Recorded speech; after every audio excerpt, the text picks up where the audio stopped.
Bocoran baru pemain keturunan. Arya Sinulinga, anggota Komite Eksekutif (Exco) PSSI, membocorkan kabar penting soal pemain keturunan yang akan memperkuat skuad Garuda. Satu atau dua nama baru diprediksi akan segera bergabung, menyusul Mees Hilgers dan Eliano Reijnders. Dalam sebuah wawancara di kanal YouTube pribadinya, Arya mengungkapkan ada peluang besar bagi pemain di lini serang untuk memperkuat timnas Indonesia. Namun, prosesnya tidak mudah. Arya Sinulinga berkata bisa jadi ada pemain yang berposisi di lini serang. Tapi masih proses panjang, jadi untuk sekarang kita lihat dulu perkembangannya. Tidak hanya itu, Arya juga memberi harapan baru untuk bulan Oktober dan November. Pemain-pemain ini diharapkan bisa segera merapat dan memperkuat tim. Arya menambahkan kalau semua berjalan lancar, mungkin November kita sudah bisa lihat mereka tampil bersama Garuda.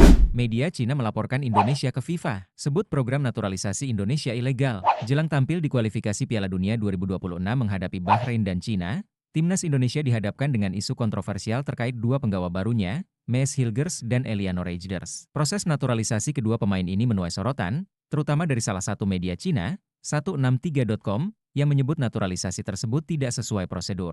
Timnas Indonesia akan melanjutkan perjuangannya di kualifikasi Piala Dunia 2026 pada matchday ketiga dan keempat di bulan Oktober ini. Namun, isu tak sedap datang dari media rival, yang menuduh bahwa kehadiran Hilgers dan Reijnders di timnas Garuda tidak sah secara hukum.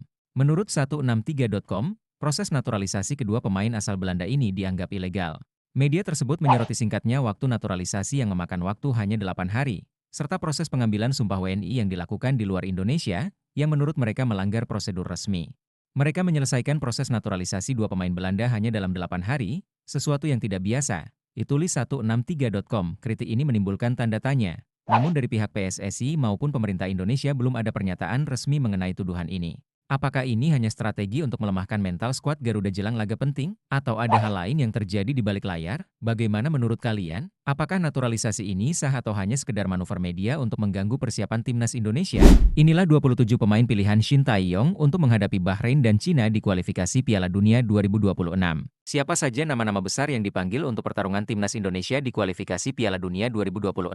Ini dia 27 pemain yang siap menghadapi tantangan besar. Shin Tae-yong akhirnya mengonfirmasi 27 nama yang akan tampil melawan Bahrain pada 10 Oktober dan Cina pada 15 Oktober mendatang, dalam laga lanjutan kualifikasi Piala Dunia Zona Asia. Di posisi penjaga gawang, ada Marten Paes, Hernando, dan Nadeo. Di lini pertahanan tengah, kita punya Jordi Amat, Mees Hilgers, Jai Idzes, Muhammad Ferrari, Wahyu Pras, dan Rizky Ridho. Di posisi wing back ada Kelvin Verdong, Asnawi, Pratama Arhan, Sandy Walsh, Shain Patinama, dan Eliano. Di lini tengah, ada Tom Haye, Ivar Jenner, Nathan, Ricky Kambuaya, serta Marcelino. Untuk posisi penyerang, STY memanggil Egy, Ragnar, Rafael Struijk, Dimas Drajat, Witan, Hoki Caraka, dan Malik Renaldi. Itulah daftar pemain pilihan STY untuk menghadapi dua laga penting ini. Apa pendapatmu tentang peluang timnas Indonesia? Tulis di komentar. Sudah dipanggil untuk perkuat timnas, Marten Paes terancam absen melawan Bahrain. Marten Paes, kiper andalan timnas Indonesia, sedang menjadi sorotan setelah muncul kabar bahwa ia mungkin tidak bisa ikut dalam pertandingan penting melawan Bahrain pada 10 Oktober mendatang. Saat ini, Paes bermain untuk klub MLS, FC Dallas, dan sayangnya, ia mengalami cedera saat laga terakhir timnya. Hal ini terlihat jelas ketika namanya tidak muncul dalam susunan pemain saat FC Dallas berhadapan dengan San Jose. Menurut laporan dari akun resmi FC Dallas, Paes absen karena cedera pergelangan tangan. Mereka mengonfirmasi, GK Martin Paes is out tonight with a minor wrist injury. Kabar ini tentu mengejutkan para pendukung timnas Indonesia yang berharap ia bisa tampil penuh di kualifikasi Piala 2026. Namun, ada sedikit kabar baik. Menurut tim medis FC Dallas, cederanya tergolong ringan. Ini berarti ada harapan besar bahwa Paes bisa kembali fit tepat waktu dan memperkuat timnas Garuda dalam pertandingan krusial melawan Bahrain. Bagaimana menurutmu? Apakah Marten Paes akan pulih tepat waktu untuk membela Indonesia? Mari kita tunggu kabar selanjutnya dan dukung terus timnas Garuda. Program naturalisasi Indonesia disindir Ronald Koeman. Apa yang membuat pelatih Belanda ini berkomentar tajam? Indonesia banyak mengambil pemain dari Belanda untuk memperkuat timnas. Tapi Ronald Koeman, pelatih Belanda, punya komentar yang cukup tajam soal ini. Program naturalisasi Indonesia memang sedang gencar dilakukan dengan mencari pemain keturunan di luar negeri, terutama di Belanda. Beberapa nama besar seperti Jai Idzes, Tom Haye, Kelvin Verdong, hingga Mees Hilgers dan Eliano Reijnders baru-baru ini telah dipanggil untuk memperkuat timnas Indonesia. Namun, Koeman merasa kurang senang dengan langkah ini. Menurutnya, Indonesia seperti memanfaatkan Belanda sebagai pabrik pemain. Dia menyatakan, menjadi Indonesia sangat mudah.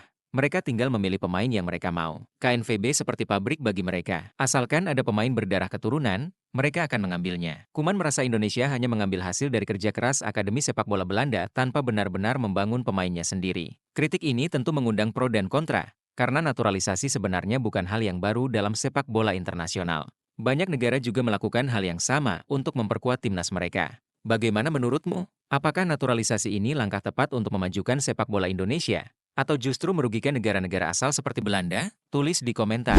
Timnas senior Indonesia krisis striker. Tapi ada satu nama yang mulai mencuri perhatian, yaitu Jens Raven. Striker muda ini kini menjadi andalan timnas U20 yang dilatih oleh Indra Syafri untuk menghadapi Piala Asia U20. Jens Raven menunjukkan performa luar biasa selama kualifikasi, mencetak 3 gol dari 3 pertandingan. Bukan prestasi biasa untuk pemain seusianya. Namun, meskipun Jens tampil gemilang di timnas U20, Shin Tae-yong punya pandangan berbeda. ST, yang hadir menyaksikan laga timnas U20 melawan Yaman, mengatakan bahwa Jens belum siap untuk bergabung dengan timnas senior. Kalau segitu saja masih kurang, Jens masih harus berlatih menambah power lebih dan pasti di tim utama akan terjadi persaingan di posisi striker. Jadi kalau masih segitu saja tidak akan pas untuk mengisi posisi striker yang kosong, ucap STY dalam wawancara.